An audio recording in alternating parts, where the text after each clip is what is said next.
Horace and the Promise to Travel to the Moon.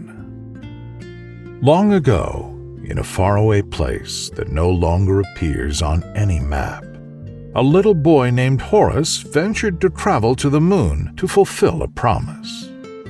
That adventure was fun and exciting. Horace needed the help of valuable friends and powerful magic to achieve it. Oh, how many things happened to poor Horace. However, he discovered that everything is possible, absolutely everything, when we do things motivated by love. This is what happened. Horace lived in a quiet town called Steiger, a place so peaceful that there had been no wars for a long time. Dragons didn't come near to annoy, and monsters didn't cause trouble. Unlike other children, Horace did not have a dream to fulfill. While his friends wanted to go to the big city to become famous knights or study some spells to try to be wizards, Horace felt happy living there in that quiet village. He would say, "I have everything I need. We have the sweetest fruits, plenty of space to run, and my best friend, Sophia. Why would I change that?" Sophia was a sweet little girl with blonde hair, huge cheekbones, and pretty eyes. They had been friends since childhood, and together they would go to school and have fun in the afternoons making some mischief, like that time they stole straw from a farm and threw it on Snatch's head, a classmate from their school who was always picking on the little ones. The funniest thing was that Snatch didn't realize what had happened, and he walked all day with straw on his hair. That day, they both laughed a lot. They always did. They were best friends, and they couldn't imagine living without each other. Sophia once asked Horace, "Friend, what would you do if I went to live outside of Steiger? Would you miss me?" Just imagining it, a tear ran down Horace's eyes. "I would miss you very much, but I know you wouldn't be able to leave. You wouldn't leave me alone in town," Horace replied. She laughed and replied, "Yes, you're right, silly. The only way to get out of here is if we both decide to embark on an adventure." Both children had many fun days in the quiet and peaceful town of Steiger. However, one day, something unusual happened. It was such an unfortunate event that it changed Horace's entire life. Sophia left after school and went to find Horace at his home. They both decided to go to their favorite place in the whole town, the hill. Sitting there, the two of them could see all of Steiger and enjoy the beautiful sunset, and that's what they did. Sophia said to her friend, "Horace, who is the person you love the most in this world?" He thought about it for a few seconds and replied, "You, obviously, Sophia." Then the little girl said, "What if I told you that you might never see me again because I have to go to a place where you can't find me? I'm serious." Horace replied, "What place is that? Nothing is too far for me." She then replied, "To the moon. I may go to the moon." "Stop kidding me. The moon? What nonsense," Horace replied, laughing. She asked, "If I went to the moon, would you go find me?" And her tone of voice was serious. "Of course, I would go looking for you without a doubt," he replied. "Promise it," Sophia demanded. "I promise, of course, I promise," Horace told her, and then gave her an affectionate push. "You're very serious. Stop joking." She gave a very slight smile that did not give her friend a good feeling. A few days later, Horace found out what was going on. He knew it because Sophia didn't go to school, and she was never absent. When he approached her home, Sophia's parents took him to her room, and there he saw her. She was lying on her bed in complete silence, with her eyes closed as if she were still sleeping. Horace didn't understand anything, but the parents explained it to him. Sophia was bewitched by a witch when she was just a baby, Horace. That woman told her, "One day your soul will float to the moon, and there will be no easy way to make your body wake up." And then she waved her magic wand and cast a spell on her. Oh, little Sophia grew up so well, and we almost came to think she was just a talkative witch. But then this happened. Sophia started to feel poorly recently, and we knew the time had come. She did not wake up today. Her soul must be on the moon. Horace left his friend's house crying, ran home, and locked himself in his room. His mother comforted him all night. "Mom, is there any way to go to the moon?" Horace asked her. "I don't know, little one. The only way to get there is by magic," she replied. "Where can I get a wizard?" he asked curiously. "There is only one in this realm, Horace. His name is Megmar, and he lives on the outskirts of the big city." The next morning, Horace got up before everyone knew it, climbed on Kendall, his little pony, and set off away from Steiger, heading for the big city. His adventure to get to the moon had begun. The big city was far from the town. Horace and Kendall walked beautiful roads where everything was flowers and bright grass. But there were also quite hostile places.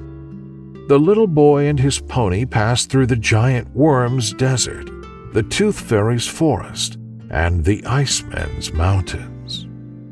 When they were very close to reaching the city, they came across a small inconvenience. A large werewolf with a very deep voice appeared in their path.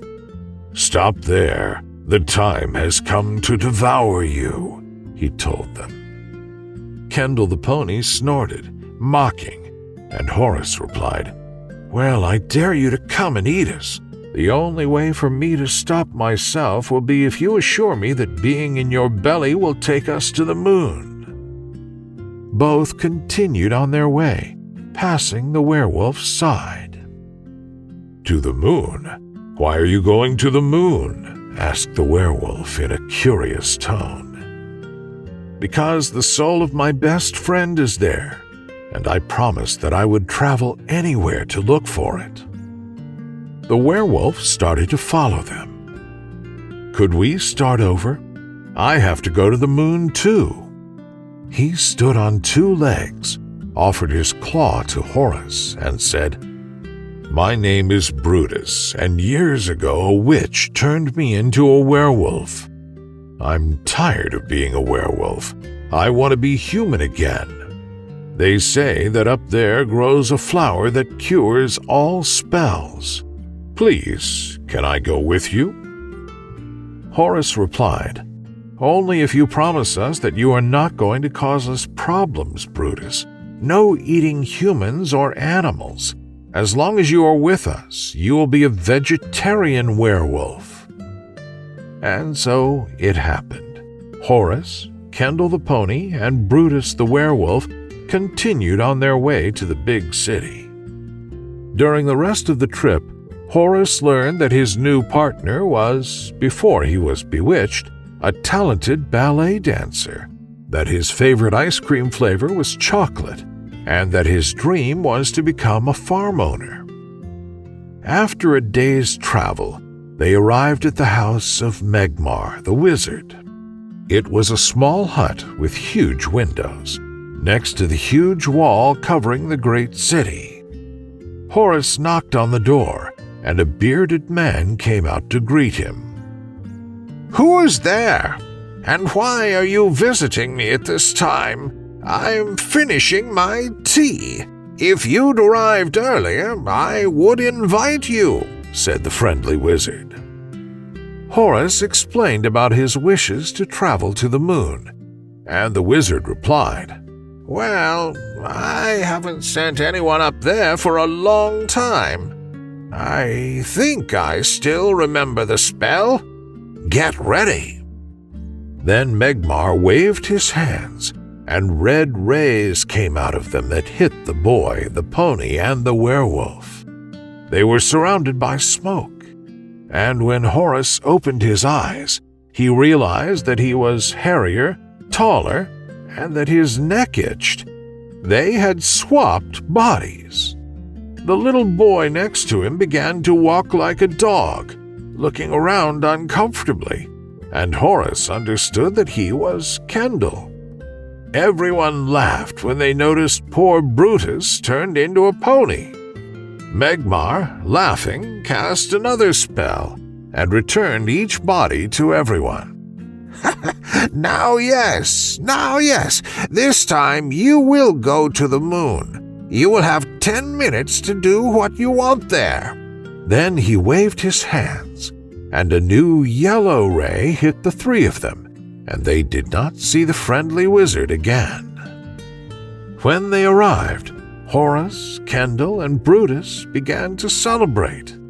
They could see the vast earth in front of them, but they could also hear sobs. Horace came running over, his heart pounding. Then he saw her. Sophia's glowing ghost was sitting on a rock, crying. "How I miss my home! How I miss my town! How I miss Horace!" she cried. The little boy approached her from behind and said, "Sophia, you don't have to miss me anymore." Then Sophia's soul turned, and she melted into a hug with her best friend. "Yes, you came. Yes, you did," she said, and he replied, "Of course I came, Sophia. I promised you. I told you that nowhere was too far to prevent us from seeing each other." Sophia greeted Kendall the pony and soon became friends with the werewolf. Then, with some sadness, she said, "Horace, I am very happy to see you again, but I don't think I can return to you. The witch's curse ties me to the moon, and I believe that not even the most powerful magic of the wizards could heal me." Brutus interrupted the conversation, shouting with joy, Here it is, and I managed to find the flower." The werewolf approached it, took it between his paws, smelled it, and his body was filled with light. Brutus began to change. He shrugged, his hair disappeared, and his face was of a man again. "I made it. I am free. Now I am human again." The four of them celebrated, and Horace had a brilliant idea. "Megmar's magic may not allow me to bring you back, but this flower will." The pony's body began to glow, and Brutus's too. The 10 minutes had passed. Horace and Sophia hugged each other tightly, and he said, "I don't know if I'll see you again, but I want you to know that you are the most important person to me." Horace, Kendall, and Brutus traveled back to Steiger with the flower, thanks to Megmar's magic. There, Horace ran to Sophia's house, explained the situation to her parents, and carried the miraculous flower to where his friend was. And then it happened. She opened her eyes, and the first thing she saw was Horace, her hero and savior. Horace and Sophia remained friends forever.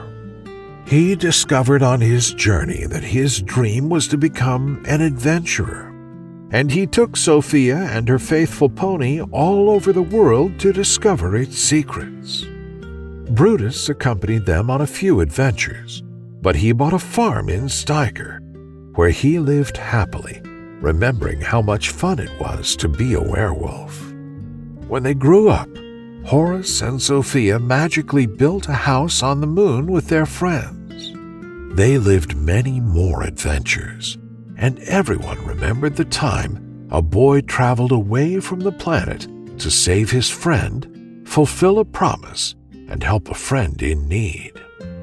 Together, they discovered that friends are people who are always there, making the laughter more enjoyable. The end.